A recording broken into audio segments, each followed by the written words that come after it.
igreja, graças e paz a todos. Amado Deus e eterno Pai, Jesus Cristo, teu Filho amado, nessa noite, nesse momento, que aprove a Ti, Senhor, estarmos aqui, reunidos como igreja, na Tua presença, Pai, para juntos cultuarmos o Teu nome, louvar e agradecer, porque só o Senhor é merecedor de toda honra e toda glória. Pedimos que venha, Senhor, falar aos nossos corações, de acordo com as nossas necessidades. O Senhor conhece o nosso coração mais do que nós mesmos. Porque foi o Senhor que nos criaste. O Senhor que veio até nós e nos escolheu antes da fundação do mundo para sermos a semelhança do Teu Filho. E que Teu Espírito Santo nos conduza, Pai, para nos conformar ao Teu Filho. Porque é Ele que Te agrada. Fala conosco essa noite.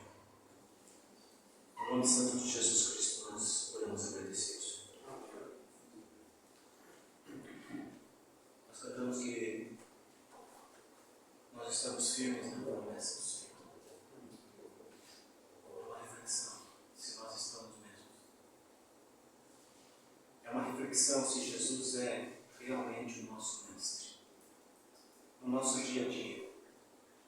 O que nós temos feito com o nosso tempo dado a nós pela misericórdia e graça de Deus. Todos os dias da nossa vida.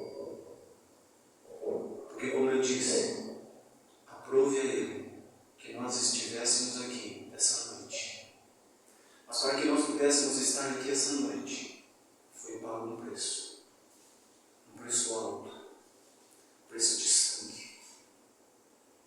Vertido lá na cruz pelo Filho de Deus, entregue ali na cruz, onde o Pai ali o crucificou, foi a morte do Filho de Deus, para que nós, pecadores, mortos no pecado, tivéssemos vida. Vida em abundância, que fala da vida eterna com Deus. Onde um dia nós estaremos com Ele. Pois a palavra de Deus se cumpre dia após dia na vida daqueles que o servem. É importante lembrar que em Romanos 8 Jesus fala para os seus discípulos: muitos virão do Oriente e do Ocidente, tomarão assentos à mesa, junto com Abraão, Isaque e Jacó, no reino dos céus. Esses muitos que Jesus falava e referia-se ali, era a igreja. E no sábado passado, o nosso irmão Walter, quando ele traz a palavra, ele fala da importância de anunciar o Evangelho. A igreja está calada diante de um mundo onde jaz no maligno tudo que acontece no mundo. Quem tem regido o sistema desse mundo é o príncipe desse mundo, o qual Jesus disse aos seus discípulos: vamos embora daqui, porque lá vem o príncipe desse mundo e ele não tem parte comigo. O príncipe desse mundo não tem parte com Cristo, não tem parte com Deus, o diabo. Mas nós somos filhos de Deus por causa do Filho de Deus. E por causa do Filho de Deus crucificado e ressuscitado, nós temos parte com Deus. Porque Paulo fala e afirma que nós somos filhos de Deus, por mérito único e exclusivo do crucificado. Por isso que o arrependimento é importante na nossa vida. Ah, Davi, a autodependência do trono o afasta de Deus. A nossa autodependência nos afasta de Deus e nos leva a pecar, e o pecado em nós nos cega e nos tira a alegria da salvação. Porque nós estamos distantes de Deus por causa do pecado.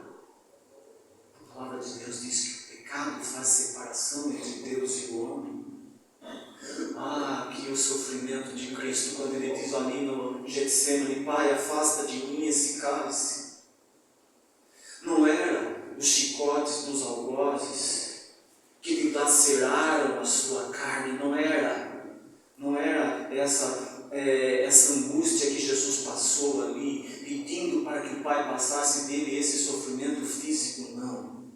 É que lá na cruz do Calvário, o Pai virou as costas para ele. E por um instante ele sentiu a ausência do Pai. Era esta a angústia dele. Porque Jesus nunca havia se ausentado do Pai.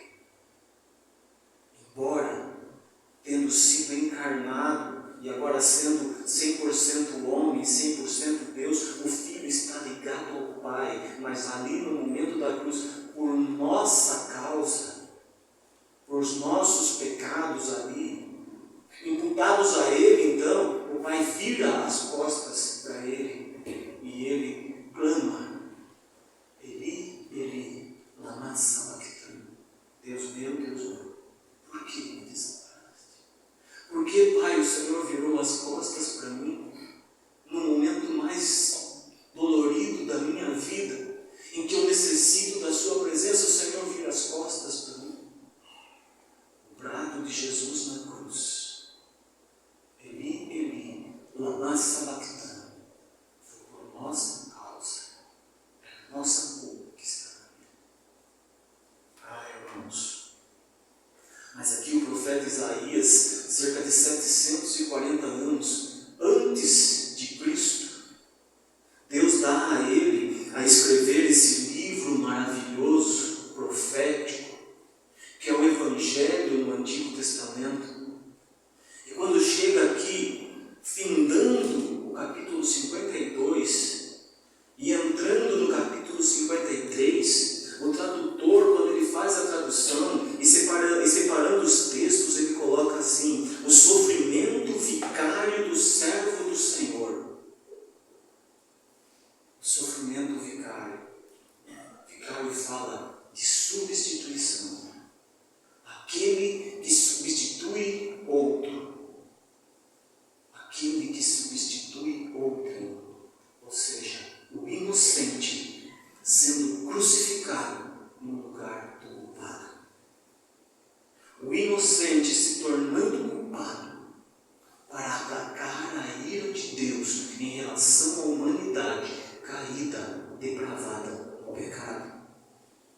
Esse é o Filho de Deus, Jesus Cristo, crucificado. E não há outra pregação que nós possamos introduzir ou querer acrescentar ou apresentar, se não falar de Cristo, Filho de Deus.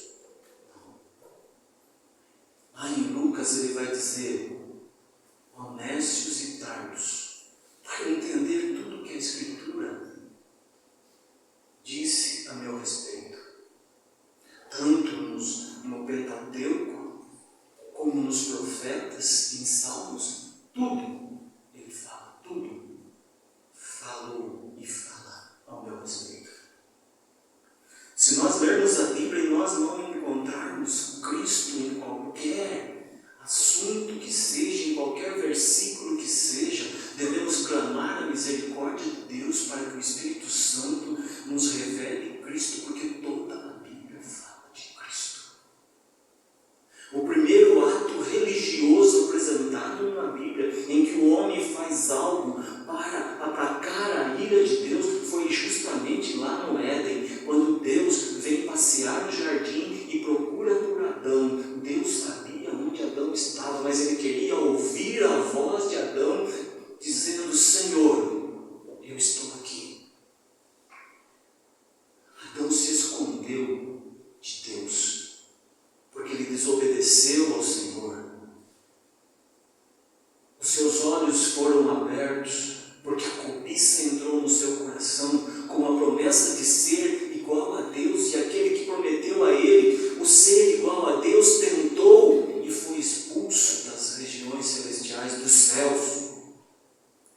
Satanás, ali na figura da serpente, oferece para Eva o que ele mesmo não conseguiu, jamais conseguiria. A criatura se levantando contra o Criador, oferece para o homem criado a imagem e semelhança de Deus, aquilo que ele não conseguiu, e a soberba entra no coração do homem com a intenção de ser igual ao seu Criador, e ele cai, ele percebe a vergonha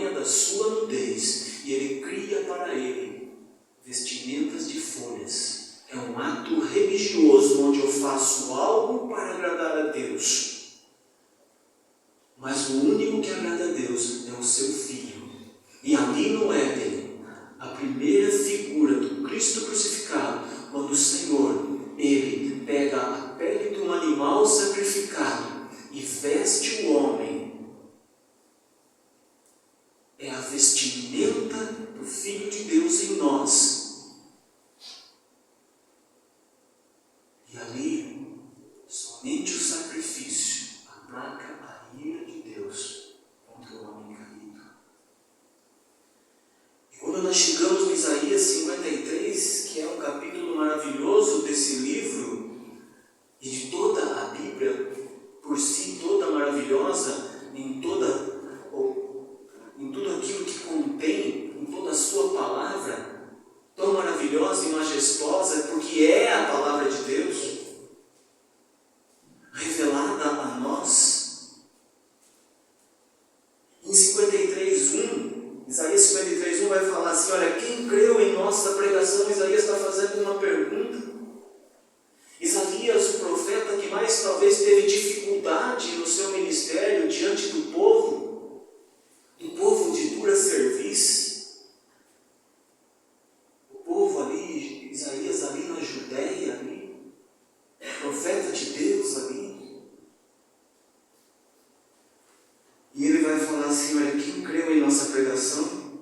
E a quem foi revelado o braço do Senhor? Quem creu em nossa pregação? Por isso, o nosso irmão dizer que a igreja está calada no sentido de anunciar a Cristo e dar de graça aquilo que de graça recebeu. Mas quem creu? Nós temos crido na pregação do Evangelho? Nós temos crido que Cristo é o Filho de Deus, o Deus encarnado, que veio a esse mundo para cumprir o propósito do Pai, fazer a vontade do Pai em toda, na sua integridade e integralidade. Aquele que não teve pecado nenhum, se fez pecado por nós, e Isaías está dizendo aqui, olha, quem creu em nossa pregação e a quem foi revelado o braço do Senhor. Há uma dificuldade em nós, irmãos, de nós crermos. Há uma dificuldade em nós, de nós andarmos de acordo com aquilo que nós cremos, de acordo com aquilo que nós temos recebido. Há uma dificuldade em nós de colocarmos em prática aquilo que o Senhor nos ensinou. E em momentos da nossa vida nós agimos como Davi. E nós caímos em pecado. Davi, ele não pecou e perdeu a alegria, não. Ele só pecou porque ele perdeu a alegria. Ele perdeu a alegria de estar na presença do Senhor. Por isso que ele vai clamar, Senhor, restitui em mim a alegria da tua salvação. E que alegria é essa que ele está clamando a Deus para que restitua a ele? É a comunhão que ele havia perdido com o Pai. Irmãos, mas Davi era um homem segundo o coração de Deus. E por mais que ele ficou embrutecido, assim como Asaf diz no Salmo 73, eu estava embrutecido quando eu olhei para a vida do ímpio próspera e percebi que eu, servindo no tabernáculo do Senhor, no templo do Senhor, eu não adquiri nada referente a esse mundo. Mas ele não percebia que a maior riqueza estava dentro dele, o Espírito Santo de Deus. E que a riqueza dos filhos de Deus não é terrena, mas é celestial. É eterna. Aqui nós podemos perder tudo. Mas a riqueza que nós entesouramos no céu, essa nós não perdemos. Porque nós temos um garantidor da nossa riqueza, que é o Filho de Deus, sentado à direita do Pai, intercedendo por nós, Jesus Cristo, 100% homem e 100% Deus.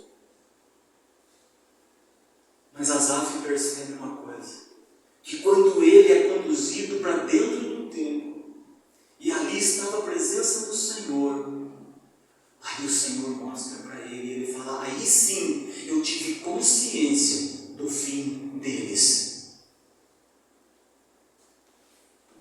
Não é à toa que Jesus conta a parábola do rico e do Lázaro. O rico tinha tudo nessa terra. Lázaro não comia das migalhas que caíam da mesa do rico. Mas o rico foi para o Hades. E Lázaro foi para o seio de Abraão. Ah, irmãos. Por que nós temos dificuldade de crer? De pôr em prática aquilo que nós aprendemos? Sabe por quê, irmão? Nós precisamos refletir. Porque em João 12 vai dizer assim, olha, no momento em que os gregos eles desejavam ver e desejaram ver Cristo, pede ajuda de Filipe ali, eles vão ver a Cristo, eles veem, eles ouvem, mas em João 12:37 vai dizer, olha, a respeito da incredulidade deles e dos judeus, e embora tivesse feito tantos sinais na sua presença, não creram nele.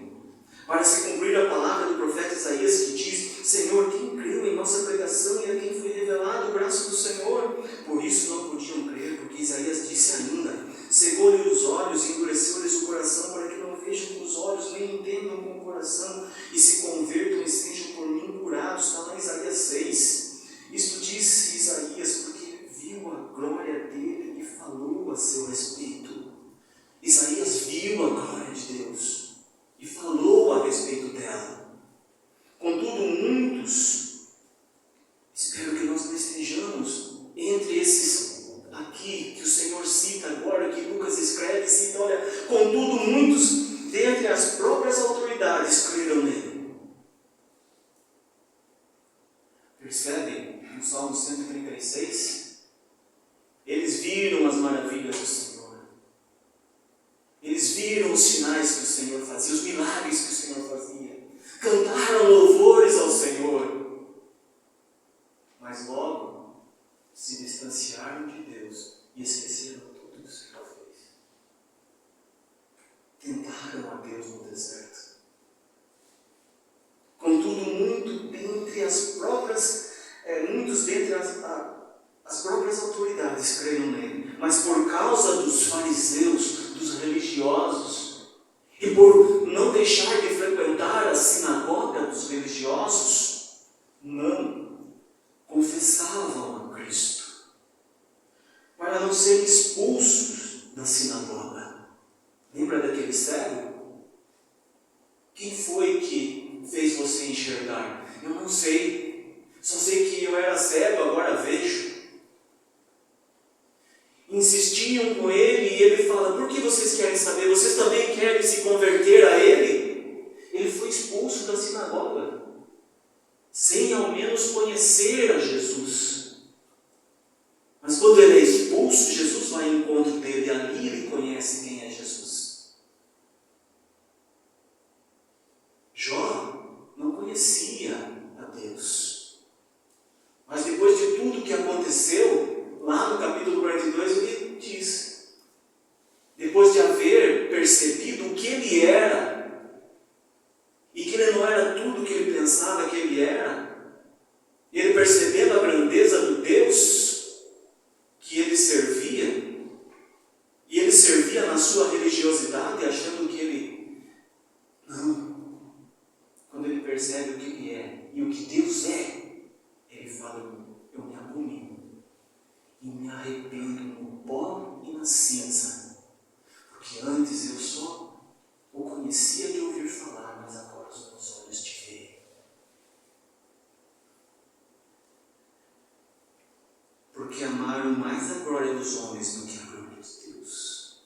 Por isso que eles creram, mas não confessavam. Porque eles tinham medo de ser expulsos da sociedade judaica. Porque sendo expulso da sinagoga, você praticamente era expulso da sociedade, do convívio religioso judaico da época. Mas eles amaram mais a glória do mundo do que a glória de Deus. Está escrito. Mateus 23, Jesus vai dizer, Jerusalém, Jerusalém, que mata os profetas e apedrejas os que te foram enviados. Quantas vezes quis eu reunir os teus filhos? Jesus sofria dores de parto pelo seu povo, mas o seu povo não o reconheceu, não creu nele, e ele fala, Jerusalém, Jerusalém, que mata os profetas e apedreja os que foram te enviados.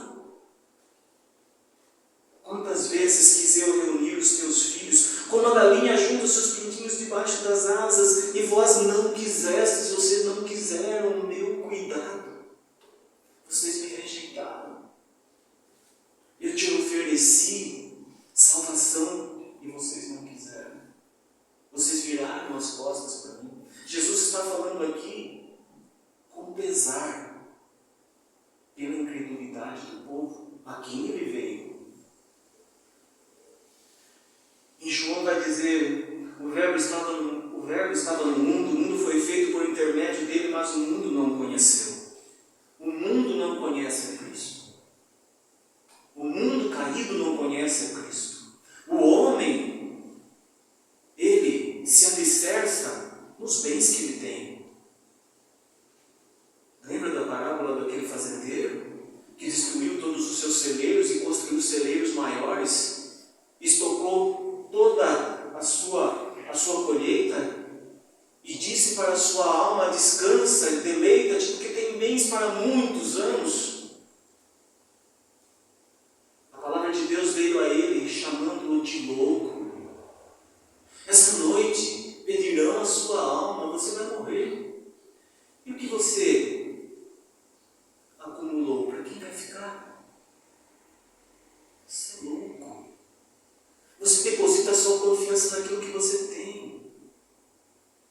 Observe o nosso mundo político, econômico. Eles estão alicerçados no Senhor desse mundo, o dinheiro, que é Mamon. Mas os filhos de Deus, por mais dificuldade que tenha, nós sabemos para onde nós vamos. Nós sabemos que o nosso tesouro não é aqui. Nós trabalhamos sim, porque através do nosso trabalho o Senhor provém o nosso sustento enquanto nós estamos aqui.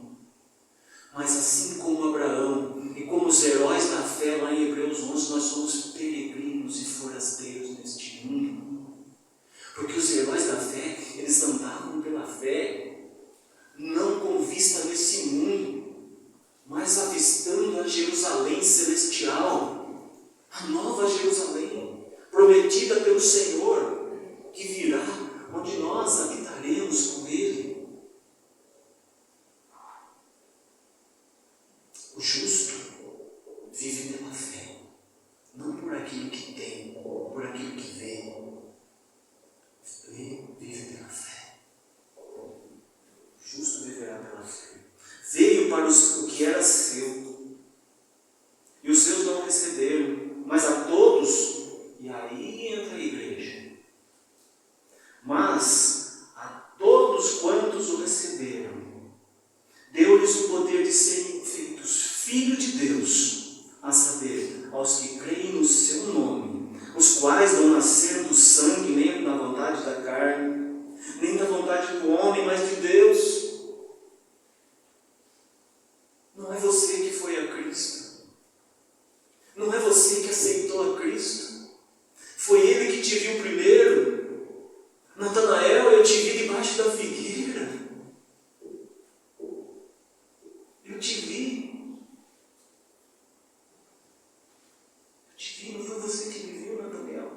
Natanael foi eu que te vi debaixo da figueira. Por isso eu posso dizer que você é um judeu sem dolo.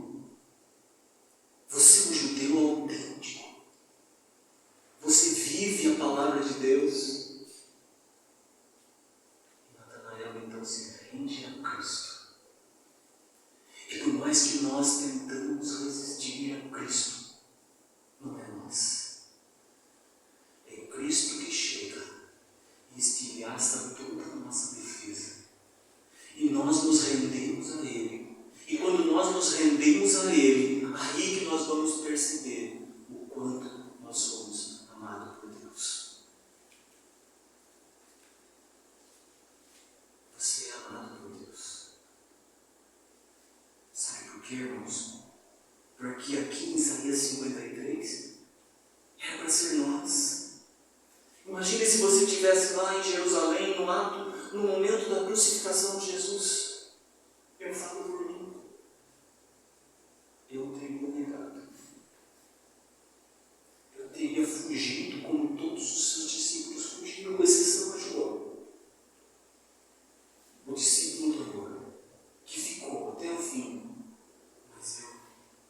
minha fraqueza humana certamente fugiria. Porque lá em Marcos vai dizer que tinha um jovem que o seguia e o acompanhava, e naquela noite ele estava coberto apenas com um lençol. E quando os soldados que foram prender Jesus lançou mão dele, ele deixou o lençol e fugiu desnudo, mas não ficou ali. Ninguém ficou ali. O pastor foi preso e as ovelhas se dispersaram.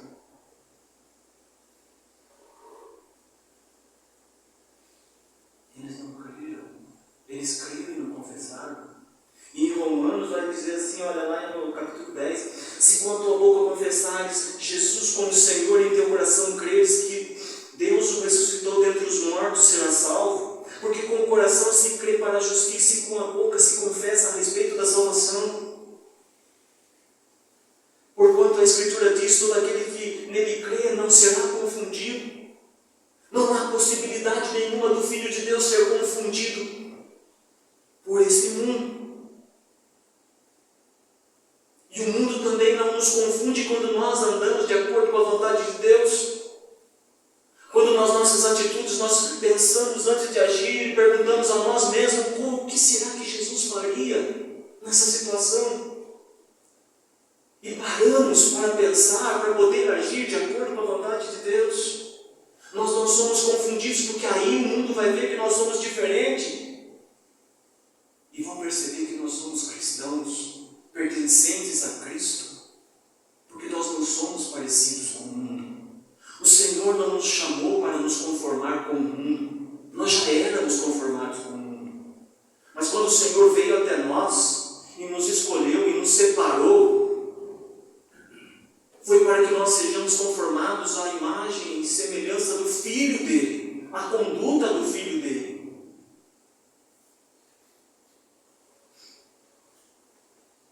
Sabe, irmãos, Paulo disse para aquele carcereiro: crê no Senhor Jesus e será salvo, tu e a tua casa. Mas esse crer não é crer somente. Não, eu creio. Se você perguntar para qualquer pessoa lá fora, independente de religião, independente de classe social, perguntar se ela crê em Deus, ela vai dizer que sim. Você acredita em Deus, na existência de Deus? Sim. Mas ela não conhece Jesus Cristo, o Filho de Deus. Mas se perguntar se ela crê em Jesus, ela vai falar que sim, não, sim, eu acredito. Mas quando Paulo diz para aquele carcereiro, olha, não tire a sua vida, porque nós estamos aqui. As celas foram abertas, mas nós não saímos. Essa é a conduta do Filho de Deus, em amor ao próximo. Porque se eles saem dali, aquele carcereiro seria condenado à morte, mas eles estão ali, ficaram ali. Aquele carcereiro vê tudo aberto e ele não percebe a presença deles lá ainda. E ele tenta tirar a vida, mas Paulo diz, não faça isso. Nós estamos todos aqui. E na atitude de Paulo, Filho de Deus, agora, aquele carcereiro fala, não, eu quero ser salvo como vocês, eu quero conhecer esse Cristo que vocês servem, eu quero ser igual a vocês, eu quero esse Deus que vocês servem como o Senhor da minha vida e da minha casa. O que eu tenho que fazer? Não precisa fazer nada, não é igual a Adão lá, que tenta aplacar a ira de Deus com aquilo que ele faz. Não. O que você tem que fazer agora, no seu coração, na sua consciência, é crer. Você crê que Jesus Cristo é o Filho de Deus, que Ele é o seu único e suficiente Salvador. Você crê que Ele é o Deus encarnado, que esteve aqui, se entregou na cruz para que nós hoje pudéssemos nos aproximar do trono de Deus e receber misericórdia em momento oportuno. Você crê que Jesus Cristo é o Salvador? Se você crê, então você será salvo. Não só você, toda a tua casa. Mas esse crer não é crer somente, é unir-se a Cristo. Oh, meu Deus, aí tem muito mais profundidade. É unir-se a Cristo. O nosso irmão Oswaldo, no domingo de manhã, ele fala assim, olha, andar após Cristo é andar após Cristo, mas quando você olha para trás, são só duas pegadas, porque aonde Cristo pisa, você pisa também. haja dúvida e você não venha titubear e se desviar pelo caminho e andar tão próximo de Cristo que você se parece com Ele, porque foi assim que Enoque andou com Deus, até o momento em que ele não era mais, porque ele já não era mais conformado a esse mundo, e o Senhor o tomou para si. Está lá em Gênesis 5. Por isso que ser filho de Deus, cristão, salvo pelo sangue de Cristo, para nós é uma dádiva tão grande que não tem preço, não tem como pagar.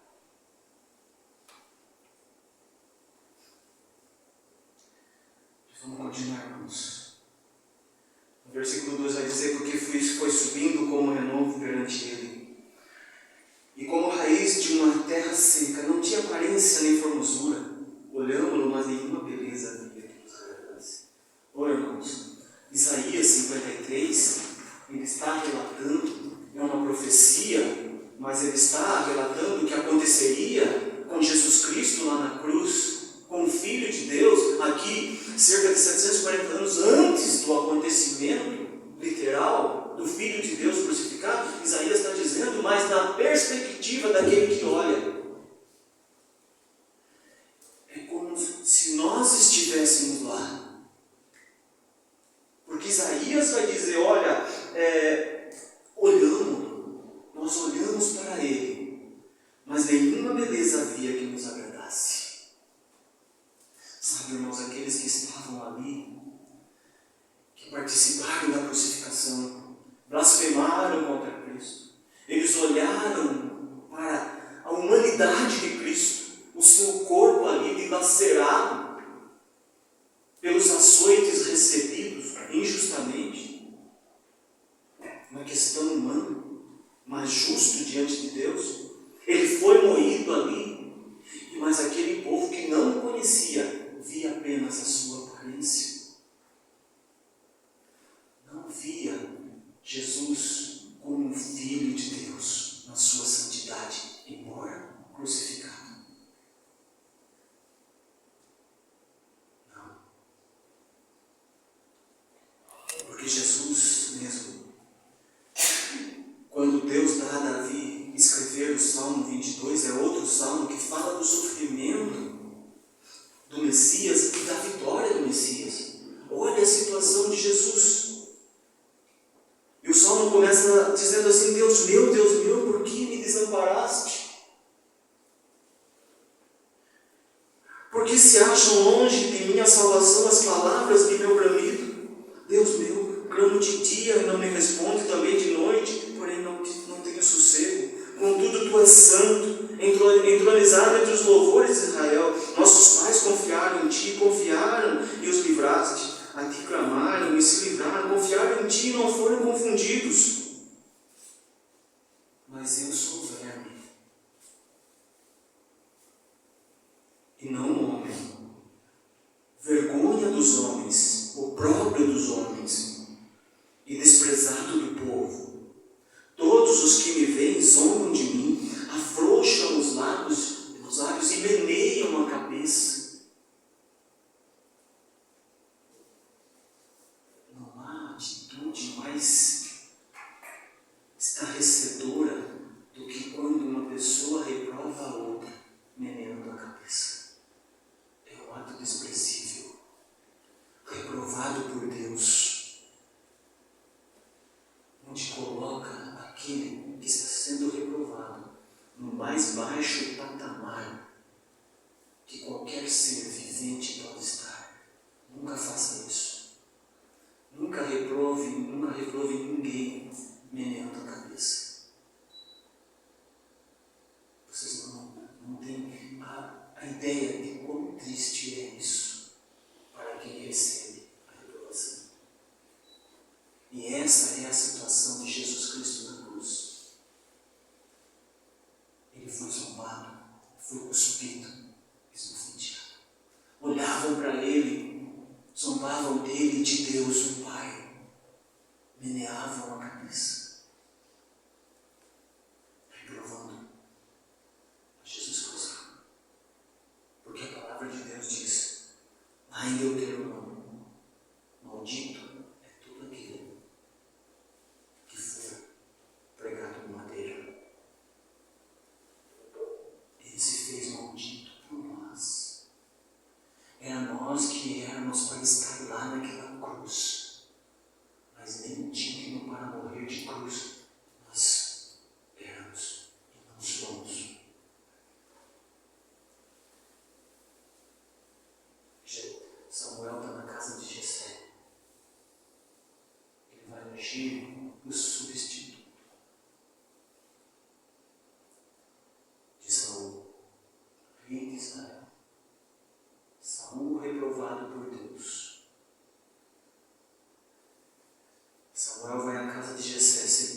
são homens treinados na guerra, soldados do exército de Saul, bonitos de aparência, homens de guerra. E à medida que vai passando na frente do profeta, Samuel diz: é esse.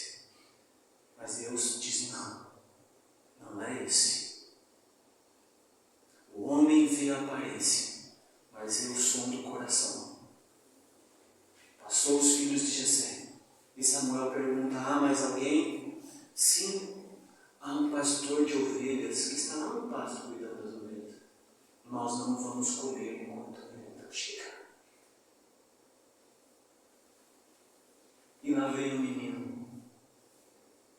E Deus fala para Samuel: é esse o escolhido. Davi é ungido na casa de Jessé, como profeticamente, como rei de Israel. Foi o único rei ungido por 3 vezes rei de Israel. Profeticamente, depois de Judá, depois de Israel unificado. Esse Davi que clama a Deus: devolva-me, Senhor, a alegria da tua salvação. Eu não posso viver sem ti. Jesus era desprezado e o mais rejeitado entre os homens de dores e que sabe o que é padecer. E como um de quem os homens escondem o rosto, era desprezado, e dele não fizemos caso. Dele não fizemos caso. No versículo 4 vai dizer: certamente ele tomou sobre si. E mais uma vez, Isaías está escrevendo uma profecia que aconteceria. E o povo ali, participante de tudo aquilo, equivocado a respeito da pessoa de Jesus Cristo. Porque vai dizer aqui: certamente ele tomou sobre si as nossas enfermidades e as nossas dores levou sobre si. As nossas enfermidades da alma, as nossas dores da alma, causadas pelo pecado. Davi vai falar: o pecado está na minha presença continuamente. Os meus ossos se secaram por causa do pecado. Mas ele se arrependeu. Ele levou sobre si as nossas enfermidades e as nossas dores. E nós o reputávamos, nós o considerávamos por aflito. Sabe o que é uma pessoa aflita, irmão? É uma pessoa agoniada, angustiada. Mas Jesus não estava assim. Porque o descanso de Jesus era o Pai. Nós o reputávamos, nós o tínhamos por aflito, ferido de Deus e oprimido. Sabe o que é uma pessoa oprimida? Na situação de Jesus, é como se ele tivesse sido levado à força à cruz. Mas não foi isso que aconteceu. Eu dou a minha vida pelas minhas ovelhas. Eu a dou, mas eu tenho o poder de tomá-la de volta. E aqui nós o reputávamos por aflito, ferido de Deus e oprimido, como se Jesus estivesse sujeito a uma imposição pela força, a passar pela cruz. Mas o passar pela cruz, Jesus tinha pressa em cumprir a vontade do Pai. Porque quando ele está ali tratando com a samaritana, e ele está a caminho, ele passa por Samaria, era necessário passar por Samaria, e ele sabia que ele ia ter um encontro com aquela samaritana, ele sabia que aquela samaritana ela tinha um desejo ardente de adorar a Deus, mas ela não sabia onde, se era no Monte Gerizim ou em Jerusalém, ela estava confusa, e Jesus precisava passar ali para orientá-la e se apresentar a ela como Messias, e ela creu e o recebeu como Filho de Deus. Então, Jesus manda os seus discípulos ir comprar comida, porque senão eles iam atrapalhar o evangelismo, o anunciar do evangelho salvífico àquela mulher. Os discípulos vão comprar comida e Jesus faz toda aquela tratativa com ela. E quando eles voltam, eles oferecem a Jesus comida. Jesus fala: não, eu tenho uma comida que vocês ainda não vão entender. Não, vocês não entendem ainda a minha comida. Não é essas que vocês estão, não é essa comida que vocês estão oferecendo. E eles ficaram importunados. Mas será que alguém trouxe alguma comida para o mestre? Jesus fala para eles: a minha comida consiste em fazer a vontade daquele que me enviou e realizar a sua obra. Jesus tinha pressa em passar pela cruz. Jesus tinha pressa em cumprir a vontade do Pai. Sabe por quê, irmãos? Para que nós estivéssemos aqui essa noite, compartilhando dessa palavra maravilhosa e perceber que nós precisamos agora, conhecedores do Evangelho, conhecedores da divindade do Filho de Deus, nos aproximar mais a Ele. Porque era para nós estarmos lá. Mas nós estávamos lá com aqueles, na nossa vida pregressa antes de Cristo, com aqueles. Coitado do Senhor, Ele foi crucificado. E sabe qual que era a pressa de Jesus?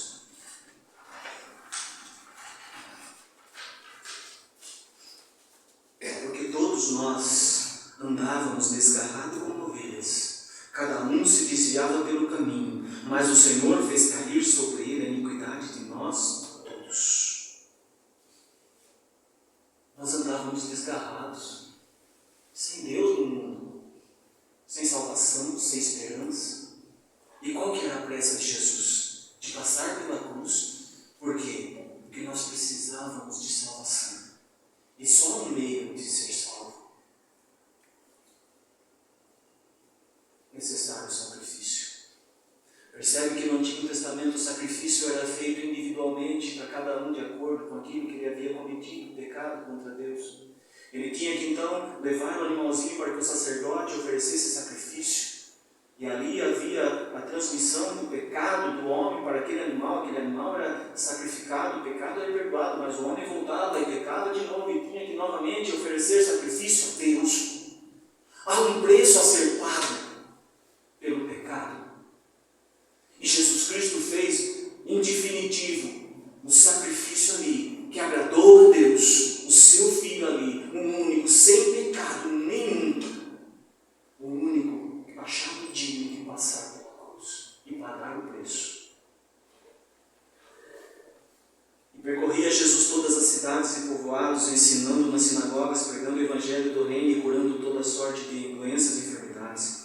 Vendo ele as multidões, compadeceu-se delas, porque estavam aflitas e exaustas, como ovelhas que não têm pastor.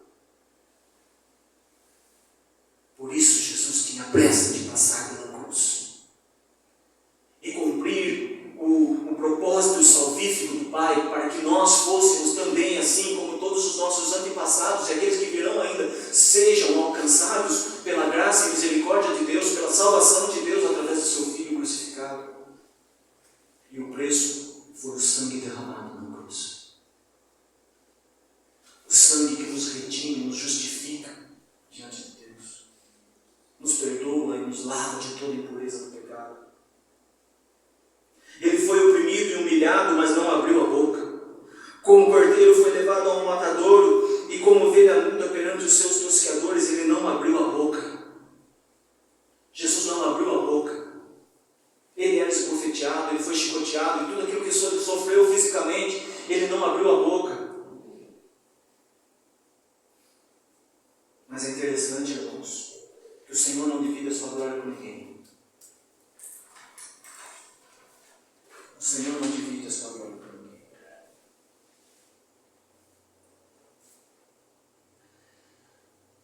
Jesus, ele estava diante de Pilatos. O povo estava o acusando. Jesus estava em silêncio. O Filho de Deus não deve resposta ao homem caído. Aquele momento em que Jesus estava ali no pretório, diante da multidão e diante de Pilatos, era o momento das trevas. E Jesus estava sendo acusado. E Pilatos diz a ele: você não diz nada a respeito de tudo aquilo que estão te acusando? Jesus continua em silêncio. Mas há um momento que Pilatos diz para ele: você não sabe que eu tenho poder para te libertar e poder para te crucificar? Irmãos, nós o reputávamos por aflito, ferido de Deus. Jesus não foi levado à força, porque ele responde a Pilatos: nenhum poder você teria sobre mim, se lá do alto não lhe fosse concedido. Quando Pedro ele tira a sua espada da bainha e corta a orelha de Malco, o servo do sumo sacerdote, no momento da sua prisão, que ele deixou ser preso, Jesus o repreende e diz para ele: se eu quisesse agora, eu rogaria ao Pai e ele me mandaria mais de 12 legiões de anjos a meu favor, ao meu socorro. Sabe, irmãos, 12 legiões de anjos são mais de 72.000 anjos. E a palavra de Deus diz, lá em 2 Reis, no momento em que Senaqueribe sitiava Jerusalém, quando Ezequias era o rei, a palavra de Deus lá diz que somente um anjo foi necessário para ferir 185.000 soldados do exército assírio. Um anjo. Imagina o Senhor Jesus Cristo, se ele não quisesse passar pela cruz, ele não seria preso. Irmãos, mas isso é tudo que o Senhor fez por nós. E aí, no versículo 8, para nós encerrarmos: por juízo o opressor foi arrebatado. Juízo opressor é um juízo cruel, duro, é tirânico. Juízo opressor excede tudo aquilo que é razoável e justo. É assim que nós, o povo de Deus, viram a Cristo. E pôde aqui Isaías escrever: por juízo o opressor foi arrebatado. Sabe o que é ser arrebatado? É algo tirado assim bruscamente, tirado à força. Mas não foi isso que aconteceu. E de sua linhagem, quem dela cogitou? Era uma desonra para um judeu casado não ter filhos. Lembra de Abraão? Senhor, eu preciso ter um herdeiro. O Senhor promete a ele uma nação, mas ele era avançado de idade. Sara era estéril. Mas não é a força do homem, não é o querer do homem. Quando ele se entrega nas mãos de Deus, é a força de Deus, é o poder de Deus, é o querer de Deus na vida dele. Nasceu Isaac, e de Isaac vem Jacó. Estamos nós aqui hoje e fazemos parte da bênção de Abraão, uma grande nação, pela misericórdia de Deus, pela graça de Deus. Então, irmãos, porquanto foi cortado da terra dos viventes, é um entendimento como se o homem tivesse matado Jesus. Foi cortado da terra dos viventes, por causa da transgressão do meu povo foi ele feito.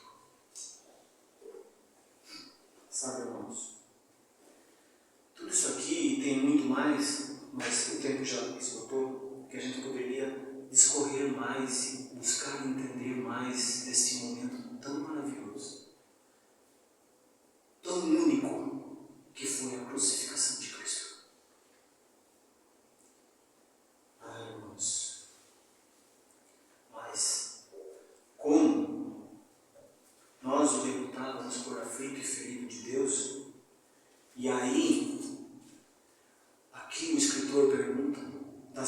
linhagem, quem a cogitou?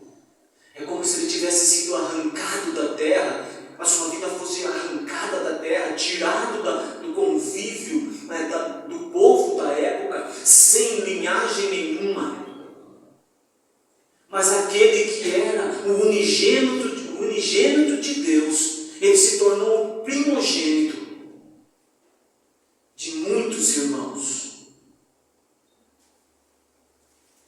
Aí, irmãos, para nós encerrarmos, da sua linhagem, quem dela cogitou? Eles zombavam. Ele está morrendo na flor da idade e não tem um descendente. É uma desonra. Meneavam a cabeça, reprovavam, diziam impropérios contra ele. Mas a resposta de Jesus na cruz foi: Pai, perdoa, porque eles não sabem o que fazem. Eles não te conhecem, Pai, porque não me conhecem. Apocalipse 5. Vi na mão direita daquele que estava sentado no trono um livro escrito por dentro e por fora, de todo selado com 7 selos. Vi também um anjo forte que proclamava em grande voz: Quem é digno de abrir o livro e de desatar os selos? Ora, nem no céu, nem sobre a terra, nem debaixo da terra, ninguém podia abrir o livro, nem mesmo olhar para ele. E eu chorava muito, porque ninguém foi achado digno de abrir o livro, nem mesmo de olhar para ele. João está dizendo: eu chorava muito. Aqui é a revelação do Apocalipse ao apóstolo do amor, que declinava a sua cabeça no peito de Jesus e teve a oportunidade de ouvir os batimentos cardíacos do seu mestre. É aquele que, quando os outros discípulos queriam dirigir-se ao mestre, pediam para que ele falasse, porque ele estava muito próximo do mestre. E ele está dizendo: eu chorava muito, porque ninguém foi achado digno de abrir o livro, e é uma necessidade de abrir o livro, e ninguém foi achado digno nem mesmo de olhar para ele. Todavia, um dos anciãos me disse: não chores. Eis que o leão da tribo de Judá, a raiz de Davi, venceu para abrir o livro e os seus 7 selos. Fala de Jesus Cristo crucificado, da sua vitória na cruz. Então vi no meio do trono e dos 4 seres viventes e entre os anciãos de pé um cordeiro como tendo sido morto. Ele tinha 7 chifres. 7 chifres fala da plenitude do poder de Deus, bem como 7 olhos, fala dos olhos de Deus que percorrem toda a terra, que são os 7 espíritos, fala da plenitude do Espírito de Deus, enviados por toda a terra. Veio, pois, e tomou o livro da mão direita daquele que estava sentado no trono. E quando tomou o livro, os 4 seres viventes e os 24 anciãos prostraram-se diante do cordeiro, tendo cada um deles uma harpa e taças de ouro cheias de incenso, que são as orações dos santos, e entoavam um novo cântico, dizendo: digno és de tomar o livro, de abrir-lhes os selos, porque foste morto e com teu sangue compraste para Deus os que procedem de toda tribo, língua, povo e nação, e para o nosso Deus os constituísse reino e sacerdotes, e reinarão sobre a terra. Está falando de nós, a igreja de Deus.